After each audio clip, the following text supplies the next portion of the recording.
Hello everyone, welcome back to another video on the channel. Today we are reviewing Avatar Fire and Ash, directed by James Cameron, starring Sam Worthington, Zoe Saldaña, Sigourney Weaver, Stephen Lang, Oona Chaplin, Kate Winslet, Cliff Curtis, Jack Champion, and many more in this cast. This movie is a direct continuation of The Way of Water, as the Sully family is mourning the death of one of their sons. Quaritch continues his hunt for Jake and Spider, the humans are still after them whales, and hey, we also get a new clan or two that are kind of in the movie. And I'll of course be getting to spoilers for Avatar Fire and Ash, so if you haven't had a chance to watch it just yet, and you're a fan of this series or just a fan of pure spectacle, go check it out. For those who have, let's get into it. If there is something you can do, then you must do it. Alright, so let's get this out of the way right off the bat. I was not the biggest fan of this movie. I didn't hate it. Honestly, it has some truly incredible sequences and there is a lot to love here, but there's also a ton of missed potential while also diving headfirst into the worst habits of this series. Unlike the previous two entries, I found this film to be a bit scattered in its focus. There is a lot going on here, but if there is one story that has the most focus, it would be that of the storyline of Spider, Quaritch's estranged son, and adopted child of Jake and Neytiri. Quaritch's story hasn't changed a bit from The Way of Water. He wants to be reunited with Spider and earn his trust while simultaneously aiming to capture and kill the only family that Spider knew. In the clashes between Jake and Quaritch, we are also introduced to a third-party threat in Varang, the leader of the Ash people who have equal hate in the Sky people and those who follow Eywa, as she believes her family was killed because of the absence of this deity. After the movie establishes where everyone is at the start of the film, we get our first action sequence that propels all of these characters into conflict with one another. This is the sequence of Varang's raid on the Sky Traders, who are helping the Sullys move Spider back to the base of the good humans. This sequence is easily the most breathtaking in the entire film, and one of the few sequences here that felt entirely new. The Sky Traders' airships were visually stunning, and Varang's use of fire to take these ships down felt like the Na'vi version of the Hindenburg, tragedy and all. The brutality this clan uses in taking out its enemies added a much needed new layer of intensity that I wish sustained throughout more of the film. But in the very least, this sequence isn't a quick one. We live in this tension for about a good 40 minutes of the film, from the air battle to the ground chase with the Sully kids to a rescue mission with an unlikely team up between Sully and Quaritch to save their children. And in the middle of all of this, we have a ticking time bomb with Spider and his near empty oxygen mask. This is James Cameron's action filmmaking at its best, with ever escalating stakes, with the Sky Traders being taken out fairly quickly by this new threat, Neytiri being nearly killed by Varang, Jake being captured by Quaritch, and Spider's mask failing on him. All is seemingly doomed. And this is where we get sort of the inciting incident of sorts, or the main conflicting plot points for me in this film. KIRI, played by Sigourney Weaver, which is still weird to me, but that is beside the point, is able to save Spider through the will of Eywa by giving him the ability to breathe the air on Pandora without a mask. And in doing so, he also grows the weird tentacle thing that grows in the back of all the Na'vi's heads that let them connect to the other creatures of Pandora. And at this point of the story, I realized that this was going to be the main focal point of the movie, the MacGuffin of sorts that everyone will be after. And the problem is, at least for me on a personal level, is that I do not like the character of Spider. Nothing against Jack Champion in this role, I just find the writing for this character to be a little bit obnoxious. He lives in a weird, awkward middle spot between the culture of the Na'vi and talking like a normal teen human, which just never stopped being strange to me. But now he's not just the estranged son of Quaritch, whose motivation to reunite with him makes total sense. He's also the source of Jake and Neytiri's struggling relationship and the new shiny fascination for the humans who want to replicate his ability to breathe the air on Pandora. Everything now surrounds this character, and again, I find him annoying. Neytiri's story here in particular is really bogged down by this new focal point for me. She is very spiteful of Spider from the very beginning, as a mix between her hate of Quaritch and the humans, and just everything that has happened to her and her people because of them. But there's also Jake, who is human, and their children who are mixed human and Na'vi, which adds a lot of inner conflict within her. She wants to send him away to be with his own kind at the start. When he becomes an air breather, she wants to kill him, as he would always be the target for the humans, leading to more death and suffering. And unfortunately, I agreed with her, even though you really aren't supposed to. Easily the best scene between Zoe Saldaña and Sam Worthington is the scene after they escape the human base and begin to debate whether or not to kill Spider. At this point, with everything that Jake has seen up until this point, he finally agrees to do the deed, and Zoe Saldaña's performance and her inner conflict was truly emotional. Props to all the incredible VFX artists who were able to translate her performance onto this character, especially in this moment, and same can be said with Sam Worthington. I think that this scene, along with pretty much every debate that he had with with Quaritch about Spider were some of the best scenes he's had in this series. But in the back of my mind, I was thinking, yeah, kill him, do it, you won't. The entire time I was distracted by how much I didn't care for this Spider character, and all these arcs and all these storylines and all these conflicts happening around this character is interesting on paper, but they just never did enough for me to really care for this character who, again, I find annoying. And so this led me to never really matching the level of emotions the filmmakers had intended for me. This disconnect is what unfortunately kept me from being invested in this film,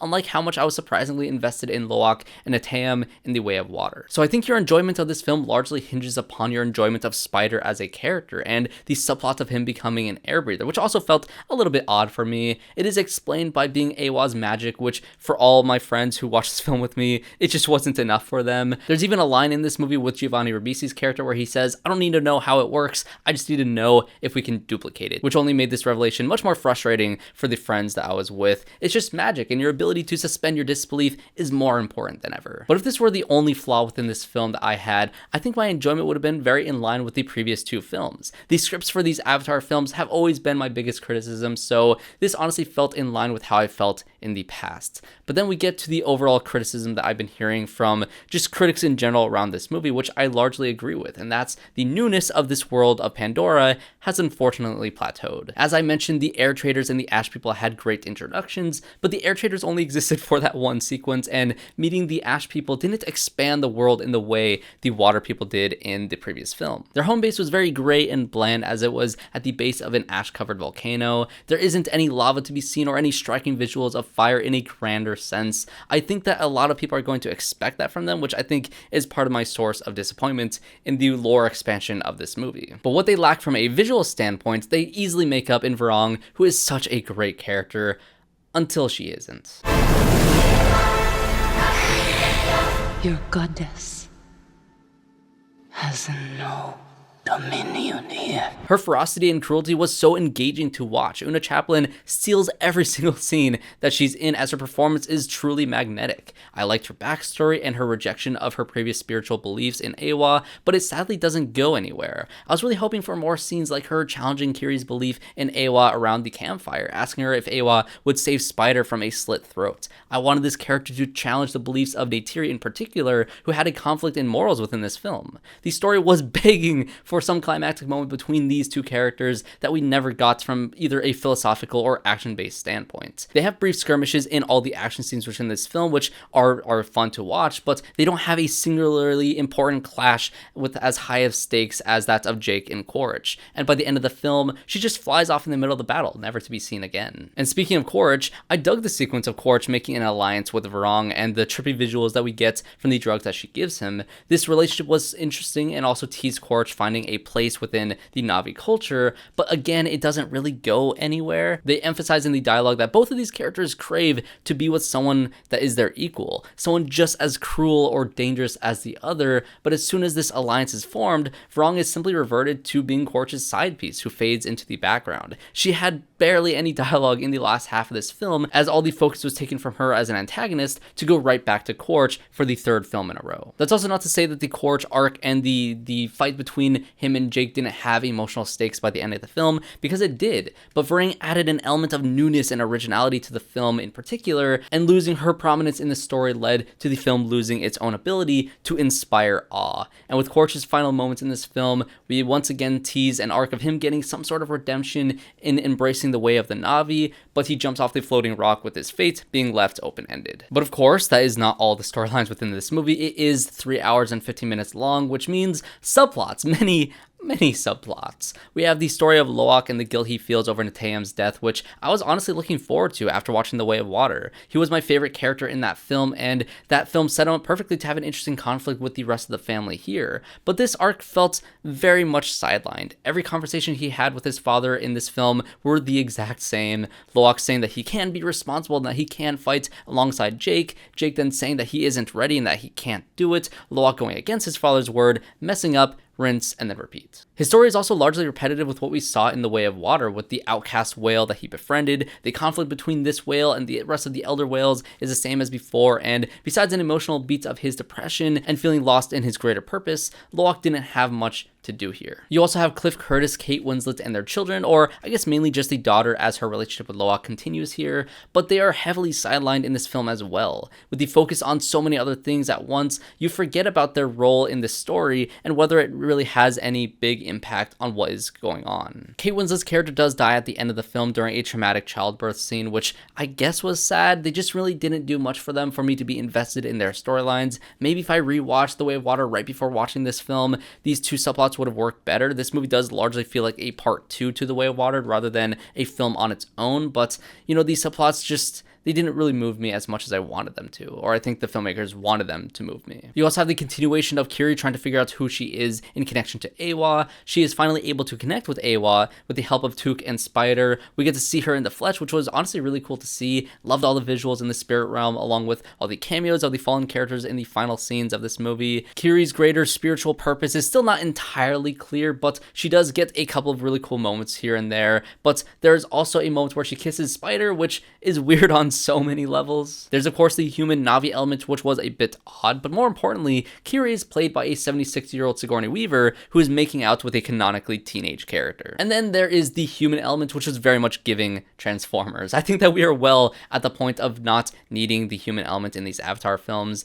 Edie, Falco, Giovanni, Ribisi, and Jemaine Clement feel more like afterthoughts in this film. Jemaine Clement at least gets a redemption arc of sorts with helping, you know, Jake and Spider escape the human base, but that was really it from any of them. And we once again had to save the whales from the humans, which I thought we had done in the last movie. I didn't need any of this, to be honest. They get enough screen time to take away from the more interesting characters like Varang, but not nearly enough to justify their existence here. And most of them do survive by the end of this film, so I'm sure if we do get a 4th and 5th film, Edie Falco will continue to come after the whales or Spider or whoever else holds something that the humans want. So in all, Avatar Fire and Ash was a bit of a letdown for me. It has a strong first hour with the introduction of Varang, and interesting world building, only for the film to revert back to the worst habits of the franchise. Repetitive beats of dialogue, recycled threats, and a third act that sidelined the most interesting new character and antagonist to the story in favor of a third act that we had seen before in the previous film. This film is still breathtaking to look at, however, with the incredible 3D and CGI looking so good that you truly forget that they didn't go into space and film real aliens. But when that's all this movie has to offer, especially in a film that runs over 3 hours, there's only so much patience for me to spend. But those are just going to be my thoughts on Avatar Fire and Ash. Was this film a letdown for you as well? Let me know in the comment section down below, along with whether this film has tempered your excitement for a 4th and 5th film. Honestly, wouldn't mind it ending off here. I think that it wraps up in a way that resolves enough storylines to not require another outing to Pandora, but enough open threads to keep on exploring this world if the film makes another $2 billion. But either way, that'll be it for me. If you enjoyed this review, make sure to leave it a like and subscribe to the channel to see more reviews just like this one. We have reached the very end of the year, so keep an eye out for my best of 2025 video, along with the most anticipated films of 2026. So thanks everyone for watching this video, and I hope to catch you all in my next one.